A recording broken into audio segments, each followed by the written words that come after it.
are the style mistakes you are probably making. You're making at least a couple of them. You're definitely making the last mistake. I would be shocked if anyone said that they haven't made that mistake, because it's a biggie. But let's get started. The first style mistake you might be making, you might not be making, but I've seen it around. So I know some people still make this mistake, but it's wearing stilettos. And we're talking 4 and 5 inch stiletto heels. Those little teeny tiny where you have like a little pin to walk on during the day, no matter the skirt length. I'm in Florida, and so it's still a fall style mistake because it's still getting 80 degrees in the afternoons. I feel like when women do this, it's usually for some kind of work function, and they're wearing it with a very appropriate outfit and everything, but it just looks so uncomfortable and it looks a little bit dated. Post-COVID, the fashion has gone way more towards comfort and being comfortable and a little bit chunkier shoe altogether. I don't think you have to wear chunky shoes in order to like be in style or anything, but these specifically, the 4 and 5 inch stiletto heel, I'm gonna put pictures on the screen of what I'm talking about, because I'm not talking about kitten heels. I'm not even talking about booted heels on boots. I'm not talking about 3 inch heels. I'm really not talking about any of those. I'm specifically talking about those stiletto heels that some women are still wearing during the day for like a work event. You don't need to impress anyone that way. You are an important person. You have a lot to say. You're a beautiful woman. There's no need to put your feet through that. And I feel like that's the way it looks now. I hope I didn't offend anybody. Now, I'm sure this will come back around again, or actually maybe it won't. Maybe the 4 and 5 inch stiletto heel will go the way of the corset, or, you know, feet binding, where it's something we talk about, we used to do a long time ago, but now why would we put ourselves through that trauma? The next style mistake you might be making if you like high-waisted bottoms, and that is wearing the wrong top with your high-waisted bottoms. So the point of the high-waisted everything is to highlight the smaller part of your waist, or to highlight your waist,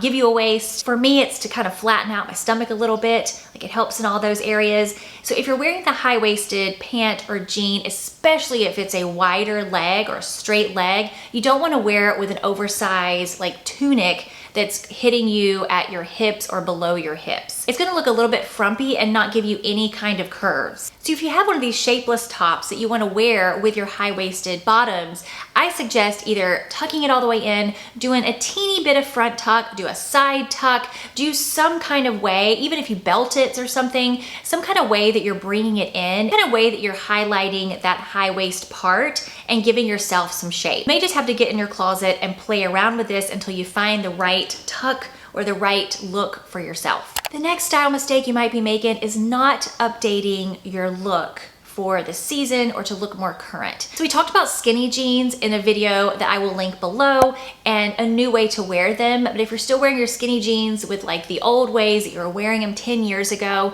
it's probably time to just update those items. Take the outfit apart and put those items with different things that feel more current. Skinny jeans are just such a good example here. And so like, instead of wearing with the ankle boots like we were wearing them a long time ago, I like to wear them with a chunky boot. Or instead of wearing those low shaft boots with the same skinny jeans, plaid infinity scarf, and a floppy hat you've worn for the last 10 years, pair the boots and the skinny jeans with a classic sweater, or pair the boots with some straight leg denim or even faux leather. Or if you love your 5 inch heels and you want to wear them during the day, try pairing them with a looser pant or something that's more current on the rest of your body, so your whole look doesn't start to look kind of dated. So if you have an outfit that you've been wearing the same top and bottom and jacket and shoes together, and that's like been your look for a really long time, it might be time to address those, take the outfit apart, try to pair them with some different things to make it feel more fresh. The next style mistake, and I know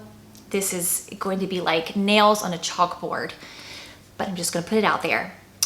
You don't only have to wear skinny jeans with taller boots. You can also wear your straight leg jeans or straight leg pants with the boots. It is okay if there's a little bit of like crinkling, bunching just a little bit in the pant. This might not always be the case, but it is definitely a style right now, and it doesn't matter if there's a little bit of crinkling. It doesn't have to be like super, super tight into that boot anymore. Now, this is a personal preference. If you're like, no, then don't go there. But it is something to play around with. It took me a minute to get into this, and then I was like, why am I not? What is the big deal about having a relaxed pant with these boots? Like, is it really that big of a problem? Did we convince ourselves that it was just, you know, completely unacceptable? So before you dismiss it completely altogether, if you have straight leg jeans or straight leg pants, try pairing them with those boots that you felt like before you could only wear them as skinnies, and just see how you feel. The next style mistake that lots of women make in the fall, I have definitely been a victim of this,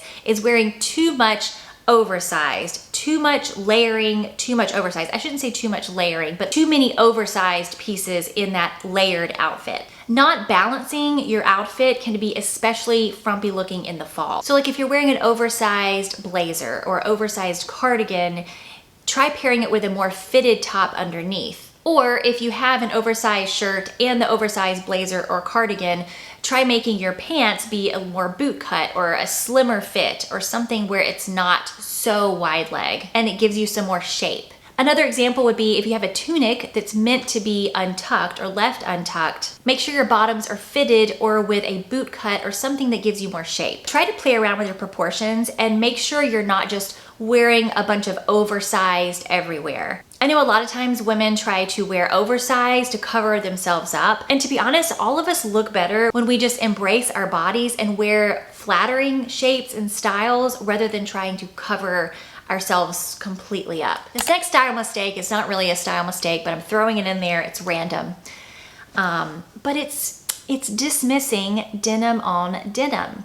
I feel like denim on denim has a bad rap. It sounds terrible, but every time I see it, I'm like, that looks really chic. I think it looks really cool. And you just basically put a denim top and denim jeans together, make them marry each other, and you have a cool outfit. I feel like this works really well with fun accessories, fun footwear, and it's definitely something to just give a try. The next style mistake that we can make basically any time of year is not embracing our own silhouette, our own body shape. So before you go out and try to focus on clothes that are out there and new things and everything, focus on your own body, how it is right now. Pick out the parts that you enjoy highlighting and the ones that you really don't want to highlight. I mean, it could be as much as like your neck, or you love your wrist or your ankles, or you like to do some cleavage, or your legs or whatever. Just having that in your mind, knowing those parts that you really like. Like I've realized I like showing my arms and my wrists. I don't have particularly great, you know, wrist or anything, but I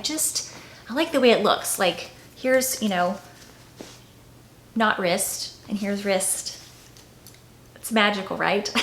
Anyway, it probably looks the same to you, but it makes me feel better about what I'm wearing. So pick those parts that you like and focus on highlighting those as opposed to just buying what looks good on the mannequin that, if the mannequin was real, would not have a rib cage, you know? It will also help you to stop having your brain go in these crazy places where it's not given a direction, and so it goes into a negative direction and it just goes to your thighs, or it goes to your whatever it is that you feel like you don't like about yourself. Tell your brain you're gonna focus on the parts that you like, and those are the parts we're gonna highlight, and we're just gonna ignore the rest. And I think you'll end up having a better experience shopping and just shopping your closet. Another mistake, style mistake, fashion mistake that we make all year long, tell me if you don't, but you're saving your good things, your nice things for a special occasion because you don't wanna get them messed up, right? Or you're saving your whites for when there's gonna be nobody around and it's, you know, there's no wind and, you know, there's no chance of anything getting on it. What is the point of that? Like, what's the point of having these things if you're not gonna wear it? This is something I have to tell myself because I would be like, oh, I don't wanna get my shoes scuffed up because they're so beautiful, so I won't wear them. Well, that makes no sense. So I've stopped that. I have a Bottega bag, which I've shared with you. I love it, and I brought it to Disney World with my kids, with my husband, with my messy children, and I had my Bottega bag, and I just, you know, I've brought it everywhere because I love it. It's beautiful, and what's the point of having it if I'm not going to bring it out and wear it? This next mistake, oh man, I made it for probably most of my life. It's terrible. it's only sticking to one size of clothing. I know I've mentioned this in another video, but it's worth mentioning again because we're starting a new season. A small fits you and you like being a small, and so every time you go shopping and you buy things, you only try on the small, and you just make it fit or it just doesn't fit. I did this for so many years. I was a size small, okay? I mean, sometimes I'd buy an extra small because I could fit into that, but I would not dare try a medium. I mean, how dare I try a medium? And there were so many clothes in my closet that I'd have to have a skinny day in order to wear, or be at the right occasion to where my boobs wouldn't be like all over the place. And then at some point in the last several years, I realized that a medium actually does the job a lot better. Not all the time, sometimes a small does great, and sometimes even a large looks the way I want it to look. But oftentimes a little bit looser fit to give me that room to move around is really, it looks a lot better. It looks a lot better and more flattering on me. So my point is, make sure when you go shopping, try the size below, try the size above. It's very worth trying the larger size or the smaller size to get the fit that you want. If it bothers you that you're wearing a bigger size than what you thought you were, just cut the tag out. I mean, nobody even knows. Literally no one ever has asked me, Anna, what size dress is that? Can you just tell me? Unless they want to borrow my clothes. Then they've asked. Okay, this mistake, I want y'all to tell me if you have not made this mistake, because it's a big one.